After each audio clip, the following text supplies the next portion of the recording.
যুক্তরাষ্ট্রের সাথে যুদ্ধের ধাক্কা খুব দ্রুতই সামলে উঠেছে ইরান। প্রত্যাশার চেয়েও দ্রুতগতিতে বাড়াচ্ছে নিজেদের সামরিক সক্ষমতা, এমনকি বাড়ানো হচ্ছে ড্রোন ও ক্ষেপণাস্ত্রের মজুদও। এমনই চাঞ্চল্যকর তথ্য প্রকাশ করেছে মার্কিন গোয়েন্দা কর্মকর্তারা। মার্কিন সংবাদ মাধ্যম সিএনএন এক প্রতিবেদনে তুলে ধরেছে এমন খবর। এবার ইরানের এই সামরিক সক্ষমতাকে অগ্রাহ্য করার দুঃসাহস দেখাবে যুক্তরাষ্ট্র। মার্কিন সংবাদ মাধ্যম সিএনএন দুটি গোয়েন্দা সূত্রের বরাত দিয়ে জানিয়েছে, যুক্তরাষ্ট্র ও ইসরায়েলের হামলায় ক্ষতিগ্রস্ত সামরিক সক্ষমতার একটা বড় অংশ ইতিমধ্যেই পুনর্গঠন শুরু করেছে ইরান। আরও 4টি সূত্রের মতে, ইরানের সামরিক সক্ষমতা পুনরুদ্ধারের গতি যুক্তরাষ্ট্রের প্রাথমিক অনুমানের চেয়েও অনেক গুণ বেশি।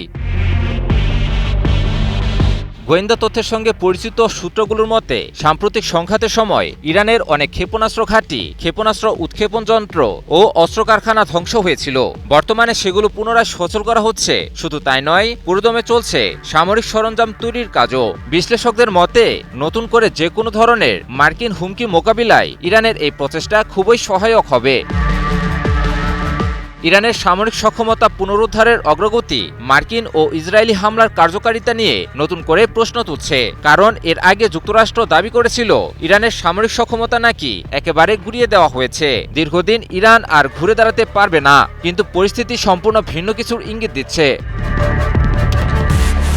সাম্প্রতিক মার্কিন গোয়েন্দা প্রতিবেদনগুলো বলছে, যুদ্ধ ইরানের সামরিক সক্ষমতাকে কিছুটা দুর্বল করলেও পুরোপুরি ধ্বংস করতে পারেনি। দ্রুত ঘুরে দাঁড়ানোর মাধ্যমে ইরান প্রমাণ করেছে এই যুদ্ধের দীর্ঘমেয়াদী প্রভাব তারা কার্যকরভাবে মোকাবিলা করতে সক্ষম। এমনকি নতুন যে কোনো হুমকি মোকাবিলাতেও পুরোপুরিভাবে সক্ষম হবে দেশটি। বিশ্লেষকরা বলছেন, যুক্তরাষ্ট্র যদি ইরানে নতুন করে হামলা শুরু করে, তবে শুধুমাত্র মার্কিন লক্ষ্যবস্তুই নয়, মধ্যপ্রাচ্যের মার্কিন মিত্রদের জন্যও ইরান বড় হুমকি হয়ে উঠতে পারে। মধ্যপ্রাচ্যের মার্কিন মিত্রদেশগুলোর জন্য সবচেয়ে উদ্বেগের কারণ হতে পারে ইরানের ড্রোন ও ক্ষেপণাস্ত্র হামলা। শুধুমাত্র ড্রোন ও ক্ষেপণাস্ত্র দিয়েই অনবরত হামলা চালিয়ে শত্রুপক্ষের ব্যাপক ক্ষয়ক্ষতি করতে সক্ষম হবে ইরান। এর আগে ইরান যুক্তরাষ্ট্র সাম্প্রতিক যুদ্ধেও ইরান কেবলমাত্র ড্রোন ও ক্ষেপণাস্ত্রের উপর ভর করেই শত্রুপক্ষকে নাজেহাল করতে সক্ষম হয়।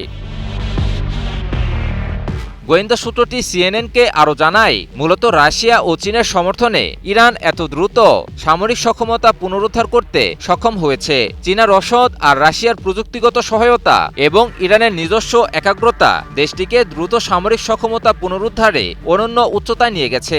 এর মাধ্যমে ইরান শুধু সামরিকভাবে সক্ষমই হচ্ছে না, বরং নিজেদেরকেও অন্যতম শক্তিশালী রাষ্ট্র হিসেবেও প্রতিষ্ঠিত করছে। ইমন আলী, নিউজ 24।